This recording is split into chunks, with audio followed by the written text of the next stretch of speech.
inaweza kuwa ni uchawi, ugonjwa ya ukoo. Saa zingine wanasema tu walizaliwa nayo. But realistically, wadau, TB ni nini actually?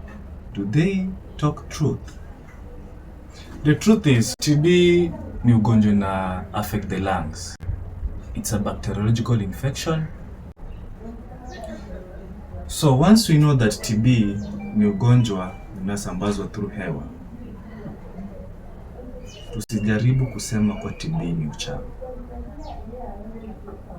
Mtu akishikwa na TB anaweza pata matibabu. Tafadhali fika hospitali kama kuna vitu kama kukohoa, ukilala usiku unahisi joto jingi, wewe na blanketi si marafiki tena, kifua kinauma, ama ukitembea kwa muda mrefu unasikia kama pumzi inakata, rush to the hospital for better health care.